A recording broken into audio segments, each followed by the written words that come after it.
ప్రసంగి పలికిన మాటలు ప్రభావ మేము చదువుకొని ఉన్నాం.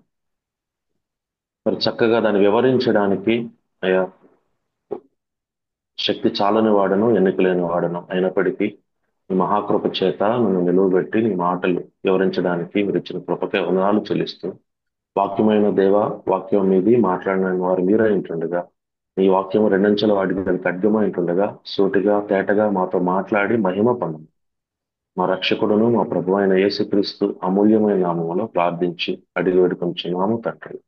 ఆమేన్. ఆమెన్. మాకు చేరవచ్చిన మీ అందరికీ కూడా మన ప్రభువును రక్షకుడైన యేసుక్రీస్తు వారి దివ్యమైన నామములో ప్రేమపూర్వక వందనాలు తెలియజేస్తున్నాం. ఈ ఉదయకాల సమయంలో ప్రసంగి గ్రంథకర్త పలికినటువంటి మాటలు మనం చదువుకొని ఉన్నాం. మొట్టమొదటిగా ప్రసంగి దావీదు కుమారుడు, అంత మాత్రమే కాదు యెరూషలేములో రాజుగా ఉండి మరి ప్రసంగి పలికిన మాటలు అని మనకి 1వ అధ్యాయము 1వ వచనంలో స్పష్టంగా తేటగా రాయబడి ఉన్నది. మరి ఈ ప్రసంగి 12 అధ్యాయాలు రచించాడు. ఈ ప్రసంగి గ్రంథం అంతా కూడా అది చాలా స్పష్టంగా ఆ ప్రసంగి చాలా హృదయ లోతుల్లో నుండి తన యొక్క అనుభవాల్లో నుంచి తన యొక్క జీవితంలో తను చూసిన, అనుభవించిన, తను తెలుసుకున్న జీవిత సత్యాలు మరి ఎంతో చక్కగా క్రమబద్ధీకరించి వచనం వెంబడి వచనం 1 నుండి 12 అధ్యాయాలు చాలా చక్కగా రచించాడు. మరి మరి ఎక్కడ చూసినా కూడా మరి ప్రధానంగా తను ప్రస్తావిస్తున్నటువంటి మాట ఏంటంటే సమస్తము కూడా వ్యర్థమే, సమస్తము కూడా వ్యర్థమే, వ్యర్థమే, వ్యర్థమే అని తను పలుకుతున్న మాటలు మనం ఆలోచన చేద్దాం మరి అధికార సమయంలో. మరి దేవుడు మనల్ని చాలా చక్కగా యథార్థవంతులుగా పుట్టించాడని, మరి ఈ మానవుడు మాత్రం రకరకాలైనటువంటి తంత్రములు కల్పించుకొని దేవుడి నుండి దూరమైపోతూ ఉన్నాడని మరి తను చక్కగా ఆ యొక్క మాటని 7వ అధ్యాయం 29వ వచనంలో ఆ, రాశాడు. దేవుడు మనల్ని యథార్థవంతులుగా పుట్టించాడు కానీ మనమైతే మరి యథార్థవంతులుగా ఉండకుండా నీతి న్యాయం కలిగి మనల్ని జీవించాలని ఆయన ఆశపడి మనల్ని జన్మింప చేస్తే కానీ ఈ మానవుడు ఆ నీతి న్యాయాన్ని విడిచిపెట్టి అన్యాయముగా అక్రమముగా బ్రతుకుతూ యథార్థవంతుడిగా ఉండకుండా నిత్యము కూడా ఆ యథార్థత నుండి తొలగిపోయి తన ఇష్టానుసారంగా తన యొక్క జీవితాన్ని కొనసాగిస్తూ ఉన్నట్లుగా ఈ ప్రసంగి పలుకుచున్నాడు. మరి అందుకనే మరి జ్ఞానం గురించి కూడా చాలా చక్కగా ప్రసంగి పలికిన మాటలు చూస్తే మరి జ్ఞానము కూడా చాలా ఆ, ఎక్కువగా కలిగి ఉండటం కూడా ప్రమాదకరం అండి. మనిషికి ఎంత జ్ఞానం అవసరమో అంత జ్ఞానం మాత్రమే మనం కలిగి ఉండాలని, ఆ తలకు మించిన జ్ఞానాన్ని లేదా ఆ జ్ఞానానికి మించినటువంటి అపర జ్ఞానిగా నీవు ఉంటే అదంతా కూడా వ్యర్థమే అని మరి ప్రసంగి పలుకుతున్నాడు. మరి విశేషంగా మనం 2వ అధ్యాయము 25వ వచనం చూసినట్లయితే మనం చదువుకున్న మాట అది, ఆయన సెలవు లేక భోజనము చేసి సంతోషించుట ఎవరికి సాధ్యము? నిజమే కదా. మరి ఆయన సెలవు ఉంటేనే కదా మనం సమయానికి భోజనం చేసి సమయానికి మన యొక్క కార్యక్రమాలన్నిటిని కూడా ముగించుకొని మరి దేవుని యొక్క కృపలో మరి దేవుని యొక్క సంరక్షణలో మనం ఎదుగుతూ ఉన్నామంటే మరి ఆయన ఇచ్చిన కృపే కదా. మరి అంత మాత్రమే కాదు, ఆ 24వ అధ్యాయంలో తను పలుకుతున్న మాటను చూస్తే మరి ఒక మనుష్యుడు అన్నపానములు పుచ్చుకున్నట కంటేను తమ కష్టార్జితము చేత సుఖపడుట కంటేను మరి నరునికి ఏదన్నా మేలు అనేది ఏది లేదు అని చెప్పుకున్నాడు. అంటే సమయానికి మనకి ఆ 5 వేళ్లతోటి మనం అన్నం తింటున్నామంటే మరి అంత మాత్రమే కాదు, మనం కష్టపడి పనిచేసి ఆ కష్టార్జితము చేత ఆ సంపాదించిన సొమ్ముని మనం అనుభవిస్తూ ఉన్నాము అంటే మరి ఇదే కదా మేలుకరమైనది అని. మరి ఇంతకంటే గొప్పది కానీ ఇంతకంటే భాగ్యమైనది కానీ ఇంతకంటే మేలైనది ఇంకేదైనా కూడా లేదు అని మరి ప్రసంగి స్పష్టముగా మరి తెలియచేస్తూ ఉన్నాడు. నిజమే కదా. మరి ఒక మనిషి సర్వలోకమును సంపాదించుకొని మరి వారి ప్రాణమును పోగొట్టుకుంటే వానికి ఏమి ప్రయోజనకరం అని ప్రభువు మాట్లాడుతున్నాడు. మరి ఒక ధనవంతుడు భయంకరమైన ఆస్తిని సంపాదించి, విస్తారమైన ఆస్తిని సంపాదించి, పొట్లలో ధాన్యాన్ని నింపుకొని, మరి ఆ ప్రాణమా తినుము, త్రాగుము, సుఖించుము అని పలుకుతున్నప్పుడు ప్రభువు పలుకుతున్న మాటని గమనించారా? ఓ ఈ వెర్రివాడ, ఈ రాత్రే నీ ప్రాణమును అడుగుచున్నాను, నీవు సంపాదించిన ఆస్తి పాస్తులు సిరి సంపదలు ఏమవును అని ప్రభు ప్రశ్నించాడు ఆ ధనవంతుడిని. మరి ఆ రాత్రికాల సమయంలోని తన ప్రాణాన్ని తీసుకున్నట్లుగా మనం గమనించగలం. మరి ఎన్నో ఉదాహరణలు ఈ యొక్క దైవ గ్రంథం అనేటువంటి బైబిల్లో ఉంటుండగా, ఈ మానవుడైన మనుష్యుడు మరి వివిధమైన తంత్రమును కల్పించుకొని సత్యము నుండి అసత్యములోనికి, మరి వెలుగైన యేసుక్రీస్తు ప్రభుల వారి నుండి ఆ చీకటిలోనికి వెళ్ళిపోతూ ఉన్నాడు. అందుకనే భయము భక్తి అనేది లేకుండా ఇష్టానుసారంగా ఈ మనిషి ప్రవర్తిస్తూ ఉన్నాడు. అందుకనే రకరకాలైనటువంటి పరిస్థితులు, రకరకాలైనటువంటి గందరగోళాలు మనం చూస్తూ ఉన్నాం. మరి దేశానికి దేశానికి మధ్య శాంతి లేదు, గొడవలు, మరి ఆ, మరి రష్యా ఉక్రెయిన్ యుద్ధాలను మనం చూసాం. మరి ఇజ్రాయేలు పాలస్తీనా యుద్ధములు, మరి రకరకాలుగా, మరి మొన్నటి వరకు కూడా ఇండియా పాకిస్తాన్ యుద్ధం జరిగింది. మరి అనేక పరిస్థితులు కూడా మరి మన కళ్ళెదుట తారసపడుతూ ఉన్నాయి. మరి ఇదంతా కూడా మరి అంత్యకాల దినముల్లో, అపాయకరమైన దినముల్లో, ప్రభు రాబోతున్న దినముల్లో మనం ఉన్నాము అని మనందరం కూడా గ్రహించి, మరింతగా మనలో ఉన్నటువంటి విశ్వాసాన్ని స్థిరంగా నిలుపుకుంటూ ప్రభు మీద ఆధారపడుతూ మనం జీవించాలని మనం గుర్తించాలి. ప్రతిదీ కూడా వ్యర్థమే. మరి నిజముగా మన చేతుల కష్టార్జితాన్ని మనం అనుభవించకుండా చేయగలిగినటువంటి శక్తి దేవునికి ఉంది. కానీ మనం సుఖముగా నెమ్మదిగా మనం బ్రతుకుతూ ఉన్నాము. మరి మన చేతుల ద్వారా మన కష్టార్జితంగా మనం సంపాదించినటువంటి సొమ్మును మనం పొందుకొని వాటిని అనుభవిస్తూ మన పిల్లల్ని పోషించుకుంటూ మన కుటుంబ జీవనాన్ని కొనసాగిస్తూ ప్రభు మీద ఆధారపడి జీవిస్తూ ఉన్నామంటే అది ఆయన ఇచ్చినటువంటి కృప, ఆయన ఇచ్చినటువంటి ఉచితమైన కృప అని మనం గుర్తించాలి. లేకపోతే కనీసం మనం ఇక ఈ సమయానికి ఊపిరి కూడా పీల్చుతున్నాము అంటే అది ఆయన ఉచితంగా ఇచ్చిన కృప అని మనం గుర్తించాలి. లేకపోతే మనం ఏ పాటి వారం ఆవిరి బుడక ఎటువంటి పరిస్థితిని కలిగి ఉందో అంతలోనే కనపడి అంతలోనే మాయమయ్యే నీటి ఆవిరి బుడగ వంటి వారం, ఎండు గడ్డి వంటి వారం. మరి అటువంటి స్వభావం కలిగినటువంటి మనల్ని మరి దేవుడు ఎంతగానో ప్రేమించి తన ఉచితమైన కృపని మనకి అనుగ్రహించి మనల్ని ఇంకా కూడా మరి చనిపోకుండా మనందరినీ కాపాడి మరి మృతమైనటువంటి పరిస్థితుల్లోకి మనం వెళ్ళిపోకుండా మరి సజీవులుగా ప్రాణప్రాప్తులుగా మనల్ని నిలువబెట్టాడు అంటే ఈ ఉదయకాల సమయంలో, ఈ ప్రాతకాల సమయంలో ఆయన మాటలను అంగీకరించడానికి, ఆ మాటలు వినడానికి మనందరినీ సమకూర్చాడంటే అది ఉచితముగా ఆయన ఇచ్చిన కృప అని కేవలం మనం గుర్తించాలి.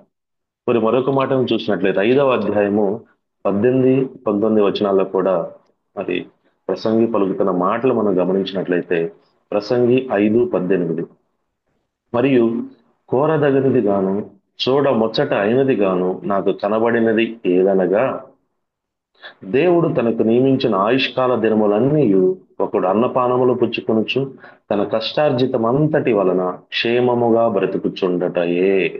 ఇదియే వానికి భాగ్యము. ఏంటి భాగ్యం అని చెప్తూ ఉన్నాడు ఇక్కడ? మరి ఈ యొక్క పరిస్థితి చాలా కోరదగినది గాను చూడముచ్చటగా నాకు కనబడినది అని ప్రసంగి పలుకుతున్నాడు. అదేంటంటే మరి దేవుడు మరి మనిషికి నియమించినటువంటి ఆయుష్కాల దినములన్నీ కూడా మరి చక్కగా అన్నపానములు పుచ్చుకొనొచ్చు కష్టార్జితము వలన మరి క్షేమముగా బ్రతుకుచుండుట అనే ఒక పరిస్థితి ఉంది కదా. ఈ యొక్క పరిస్థితి చాలా చక్కగా చూడముచ్చటగా ఉందని మరి ప్రసంగి పలుకుతున్నాడు. ఇది దేవుని వలన మనిషికి అనుగ్రహింపబడినటువంటి ఒక భాగ్యముగా మరి ప్రసంగి గమనిస్తూ ఉన్నాడు. మరి ఈ ఉదయకాల సమయంలో ఈ మాటలు ఆలకిస్తున్నటువంటి ప్రియ సహోదరుడా సహోదరి, నీవు గ్రహిస్తూ ఉన్నావా? ఇదే కదా భాగ్యము. ఇంకేదో నీకు కావాలని, ఇంకేదో మనం పొందుకోవాలని మనం ప్రయాసపడుతూ మరి ఏదో చేయాలని ఆశ కలిగి ధనధాన్యాదులు సమృద్ధిగా ఇంకా సంపాదించాలని దేని కొరకు ప్రయాసపడుతూ ఉన్నావా? దేవుడిచ్చిన దానిలో సమృద్ధిగా సంతృప్తిగా బ్రతుకుచ్చు ఉన్నావా లేదా అనే ప్రశ్నని ఎవరికి వారుగా వేసుకోవాలి. మరి దేవుడు చక్కగా మనం ఉద్యోగం చేసుకోవడానికి ఒక ఉద్యోగాన్ని మనకు అనుగ్రహించాడు. మరి రకరకాల డిజిగ్నేషన్స్ లో మనల్ని ఉంచాడు. మరి దాని ద్వారా మరి మనం కష్టపడి పని చేస్తున్నాం. ఆ కష్టార్జితాన్ని మనం అనుభవించడానికి దేవుడు మనకు శక్తి సామర్థ్యాలు ఇచ్చి మనల్ని ఇంకా సజీవులుగా ఉంచుతూ మన ద్వారా మరికొంతమందికి, మన కుటుంబ వారికేమి, ఇతరులకేమి, మరికొంతమంది ఉద్యోగులకేమి మన ద్వారా వారిని కూడా రక్షణలోకి నడిపించాలని ఆసక్తి కలిగి ఉంటుండగా మరి మనము దేని కొరకు ప్రాకులాడుచున్నాం? మరి ఇచ్చిన దానిలో సంతృప్తి కలిగి ఇది ఆయన ఇచ్చిన భాగ్యమే కదా అని మనం గుర్తించి మనం ముందుకు వెళ్ళాల్సిన పరిస్థితిలో ఉన్నాం. కానీ మరి మనమైతే ఇంకా రకరకాలైనటువంటి తంత్రాలు కల్పించుకొని ఇంకా ధనం సంపాదించాలని, ఇంకేదో పొందుకోవాలని రకరకాల పరిస్థితుల వైపు వెళ్ళుచున్నామా అనే ప్రశ్నను వేసుకొని, మరి దేవుడిచ్చిన భాగ్యమే కదా ఈ యొక్క ఉద్యోగం, దేవుడిచ్చిన భాగ్యమే కదా ఇంకా మనం సజీవులుగా నిలుపుట అనేది మనం గుర్తించాలి. మరి అంత మాత్రమే కాదు, ఆ 19వ వచనంలో కూడా మరియు దేవుడు ఒకనికి ధనధాన్య సమృద్ధిని ఇచ్చి దాని యందు తన భాగము అనుభవించుటకును, అన్నపానములు పుచ్చుకొనుటకును, తమ కష్టార్జితమందు సంతోషించుటకును వీలు కలుగ చేసిన ఎడల అతనికి ఆ స్థితి దేవుని వలన, దేవుని ఆశీర్వాదం వల్ల కలిగినది అని అనుకోవాలి అని చెప్తున్నాడు. అది నిజమే కదా. దేవుని ఆశీర్వాదం అని, దేవుని ఆశీర్వాదం వలన మాత్రమే ఈ యొక్క స్థితి నాకు కలిగినది అని మనం గుర్తించాలి. ఏది? ఈ కష్టార్జితం అనుభవించుట కానీ, సమయానికి మనం ఆ 5 వేళ్లతో అన్నం తింటున్నామా అనే పరిస్థితి కానీ, ఇదంతా కూడా దేవుని ఆశీర్వాదం వలన కలిగినది మాత్రమే అని మనం గుర్తించాలి. ఏదో నా శక్తి సామర్థ్యాలు, నా యొక్క సొంత కృషితోటి నేను తెచ్చుకున్న ఉద్యోగం అని కానీ, ఈ యొక్క కుటుంబ పోషణ కానీ నేనే కష్టపడి సంపాదిస్తున్నాను అని నీవు విర్రవీగడం కాదు. కానీ మరి ఇదంతా కూడా ప్రభువు ఇచ్చినటువంటి ఆశీర్వాదం వలన మాత్రమే, కేవలం కేవలం ఆయన కృప వలన మాత్రమే ఈ యొక్క భాగ్యము మనందరికీ కూడా కలిగినదని మనం గుర్తించాలి. మరి ఈ యొక్క 12వ అధ్యాయంలో పలికినటువంటి ప్రసంగి మరి ఈ యొక్క జ్ఞానము గురించి రకరకాలైనటువంటి మాటలు పలికాడు. అనేక సామెతల్ని ఉదాహరణించాడు. మరి అంత మాత్రమే కాదు, మంటిగా వచ్చినటువంటి ఈ యొక్క మానవుడు మరలా మంటికి మన్నైపోతాడని తెలిపాడు. మరి మరణము గురించి కూడా మరి చాలా చక్కని మాటలు మరి ఈ యొక్క ప్రసంగి మరి తెలియచేసినట్లుగా మనం గమనించవచ్చు. విశేషముగా మ్, మానవుడు ఈ లోకానికి వస్తూ ఏమీ తీసుకొని రాలేదు. మనిషిగా పుట్టినవాడు మనిషిగానే మరలా మంటికి సమర్పించబడతాడని. ఈ మధ్యలో మరి మనం రకరకాలైన తంత్రములు కల్పించుకొని దేవుని నుంచి దూరం అయిపోవడానికి మరి అనేక పరిస్థితులు మనం కల్పించుకున్నామని మరి ప్రసంగి పలుకుతూ, చివరిగా ప్రసంగి 12వ అధ్యాయము 13వ వచనంలో తను పలికినటువంటి మాటను మనం గమనించినట్లయితే, ఈ 12 అధ్యాయాలు చక్కగా వర్ణించినటువంటి రచించినటువంటి యొక్క ప్రసంగి 12వ అధ్యాయం 13వ వచనంలో ఏం పలుకుతున్నాడంటే, మరి ఇదంతయు వినిన తర్వాత తేలిన ఫలితార్థము ఇదే, అదేదనగా దేవుని యందు భయభక్తులు కలిగి ఉండి ఆయన కట్టడలను అనుసరించి నడుచుచుండవలెను. ఏం ఫలితార్థం తేలింది? 12 అధ్యాయాల తర్వాత ప్రసంగి చివరిగా తను పలుకుతున్న మాట ఏంటంటే, మరి ఆ దేవుని యందు మనందరము కూడా భయభక్తులు కలిగి ఆయన కట్టడలను అనుసరించి నడుచుకుంటే ఇదే కదా మానవ కోటికి ఒక విధి అని, మానవ కోటికి ఒక విధిని మరి చక్కగా రచించినట్లుగా మనం గమనించవచ్చు. ఏంటి ఆ మానవ కోటికి విధి? దేవుని యందు భయభక్తులు కలిగి ఆయన కట్టడలు ఏదైతే ఉన్నాయో వాటన్నిటిని కూడా మనం అనుసరించి నడుచుకోవాలి. ఇదే మనందరికీ కూడా భక్త మానవ కోటికి విధి అని మరి ప్రసంగి పలుకుతూ ఉన్నాడు. నేడు చూస్తే భయం ఉంటే భక్తి లేదు, భక్తి ఉన్న వారికి భయం లేదు. భయభక్తులు కలిగి మరి దేవుడు మనల్ని బ్రతకమని ప్రసంగి ద్వారా ఈ ప్రాతకాల సమయంలో మనందరితో మాట్లాడుచు ఉన్నాడు. మరి భయభక్తులు కలిగి ఆయన త్రోవలేదో నడిచిన వారికి ఎటువంటి ధన్యత ఉందో మరి కీర్తనల గ్రంథం 128వ అధ్యాయము మనకి చాలా సుపరిచితమైనటువంటి అధ్యాయము. ఆ యొక్క మాటలు చూసి మనం ముగించుకుందాం. కీర్తనలో 128వ అధ్యాయము. మరి కీర్తనకారుడు చాలా చక్కగా 128వ అధ్యాయంలో దేవుని యందు భయభక్తులు కలిగిన వారికి ఎటువంటి ఆశీర్వాదాలు ఉంటాయో మరి తెలియచేశాడు. యాత్ర కీర్తన రూపంలో 128వ కీర్తన రచించబడినది. మొట్టమొదటిగా యెహోవా యందు భయభక్తులు కలిగి ఆయన త్రోవల యందు నడుచు వారందరూ ధన్యులు. నిశ్చయముగా నీవు నీ చేతుల కష్టార్జితమును అనుభవిస్తావు. నీవు ధన్యుడవు, నీకు మేలు కలుగును. నీ లోగిట నీ భార్య ఫలించు ద్రాక్షావల్లి వలె ఉండును. నీ భోజనపు బల్ల చుట్టూ నీ పిల్లలు ఒలీవ మొక్కల వలె ఉందురు. యెహోవా యందు భయభక్తులు కలవాడు ఇలాగు ఆశీర్వదింపబడును. సియోనులో నుండి యెహోవా నిన్ను ఆశీర్వదించును. నీ జీవిత కాలమంతయు యెరూషలేమునకు క్షేమము కలుగుట చూచెదవు. నీ పిల్లల పిల్లలను నీవు చూచెదవు. ఇశ్రాయేలు మీద సమాధానముండును గాక. ఆమేన్.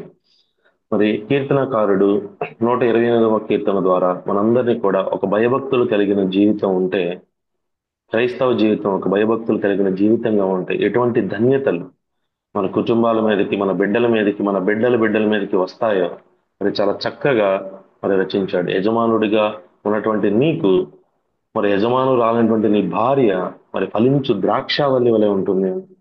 నీ భోజనపు బల్ల చుట్టూ నీ పిల్లలు చక్కని ఒలీవ మొక్కల వలె ఉంటారని.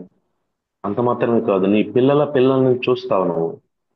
నీ యొక్క ఆయుష్కాల దినాలు పొడిగించబడతాయని ఈ యొక్క మాట ద్వారా మనకు అర్థమవుతుంది. మరి ఇవన్నీ దీవెనలు కూడా ఎవరికి వస్తాయంటే ఆయన యందు భయభక్తులు కలిగిన వారికి మాత్రమే. కేవలం భయం ఉండి భక్తి లేకపోతే ఈ దీవెనలు నీకు రావు. కేవలం ఏదో భక్తిపరమైన కార్యక్రమాల్లో పాల్గొంటూ దేవుని భయము లేనట్లయితే నీకు ఈ యొక్క దీవెనలు రావు. కానీ మనందరం కూడా భయభక్తులు కలిగి ఆయన యొక్క కట్టడలను, ఆయన యొక్క విధులను అనుసరించి నడుచుకుంటే మరి మనందరికీ కూడా ఈ యొక్క దీవెన మన యొక్క కుటుంబాల మీదకి సమృద్ధిగా అనుగ్రహిస్తాడని ప్రభువు తెలియచేస్తున్నాడు. మరి ఈ ఉదయకాల సమయంలో ప్రసంగి ద్వారా మనం గ్రహించినటువంటి, తెలుసుకున్నటువంటి మాటల్ని మరి మనం ఆలోచన చేసినట్లయితే సమస్తము కూడా వ్యర్థమే వ్యర్థమే. మరి ఈ ఉదయకాల సమయంలో మనం ఇక్కడ కూర్చున్నాం, కానీ నిన్నటి కాల దినంలో జరిగిన పరిస్థితి మనం ఆలోచన చేసినట్లయితే మరి ఎవరికి ఏ సమయాన ఎటువంటి పరిస్థితి వారికి రాబోతుందో, వస్తుందో మరి మనం ఊహించలేని పరిస్థితుల్లో మనం నివాసము చేస్తున్నాం. ఇంట్లో నుంచి బయటికి వెళ్ళినటువంటి మనము క్షేమంగా మరలా ఇంటికి వస్తున్నామా, రాగలుగుతున్నామా, రావడానికి పరిస్థితులు అనుకూలిస్తున్నాయా అనేది ప్రశ్నార్థకంగా మారింది. ఎందుకంటే బయట అంత భయంకరమైనటువంటి పరిస్థితులు. ఇంటిలో నుంచి వెళ్ళిన వ్యక్తి మరలా ఇంటికి రావడానికి రాగలిగినటువంటి పరిస్థితులు లేకుండా బయట అనేక కారు ప్రమాదాలు, బైక్ ప్రమాదాలు, విమాన ప్రమాదాలు, మరి రోడ్డు ప్రమాదాలు, రైలు ప్రమాదాలు, రకరకాల ప్రమాదాలు భయంకరంగా జరుగుతున్నాయి ఈ రోజుల్లో. ఇవన్నీ కూడా ప్రభు రాకడకు సూచనలు అని మనం గ్రహించాలి. మరి నిన్నటి కాల దినంలో ఆ జరిగినటువంటి అహ్మదాబాద్ ఆ బోయింగ్ విమానం 787 విమానం ద్వారా మరి దాదాపుగా ఫ్లైట్ లో ప్రయాణిస్తున్న వారు 242 మంది అయితే ఒక్క మనిషి మాత్రమే ఆ, మరి ఆ సజీవుడిగా ప్రాణప్రాప్తుడిగా మరి ఉన్నట్లుగా మరి 265 మంది మృతి పొందారని మరి ఈ ఉదయకాల సమయంలో నేను చూసిన న్యూస్ ద్వారాగా నేను తెలుసుకున్నాను. మరి ఆ యొక్క ఆ హాస్పిటల్ ద్వారాగా ఆ హాస్టల్ స్టూడెంట్స్ దాదాపుగా ఒక 5 నుంచి 10 మంది మధ్యలో 5, 6 చనిపోయారని, ఒక 50 మందికి తీవ్రమైన గాయాలయ్యాయని. ఏదేమైనప్పటికీ కూడా ఆ యొక్క కుటుంబాలన్నిటి మీద కూడా ప్రభు తన యొక్క నెమ్మదిని, తన యొక్క శాంతిని, తన యొక్క ఓదార్పుని మరి ఆ కుటుంబాలన్నిటికీ అనుగ్రహిస్తాడని నేను భావిస్తూ వారి కొరకు మనందరం కూడా ప్రార్థించాలని, కేవలం వారి కొరకు కాదు, మన కుటుంబాల కొరకు, మన ఎంప్లాయీస్ ప్రేయర్ అండ్ ఫెలోషిప్ కుటుంబాల కొరకు, మన బంధువులు, మన స్నేహితుల కుటుంబాల కొరకు విశేషంగా ప్రతి ఉదయకాల సమయంలో సమయం దొరికిన కొలది ప్రార్థనలో ఈ యొక్క అంశాలన్నిటిని కూడా ఎత్తిపట్టి మరి అనేక ప్రమాదాల నుంచి ప్రభు మనల్ని కాపాడుతూ, మనల్ని దీవిస్తూ, మనల్ని కేవలం ఆయన యొక్క కృప ద్వారా మన సజీవులుగా నిలుపుతున్నాడు. కాబట్టి మరింతగా మనం ఆయన కృతజ్ఞత కలిగి మరింతగా ఆయన యొక్క ఆజ్ఞలకు విధేయులుగా మరి మనందరం జీవించాలని నేను ఆశపడుతూ ఉన్నాను. ఈ ఉదయకాల సమయంలో ఈ యొక్క మాటలన్నిటిని కూడా మరి ప్రభు మనందరి వినికిడిలో దీవించి ఆశీర్వదించును గాక. ఆమేన్.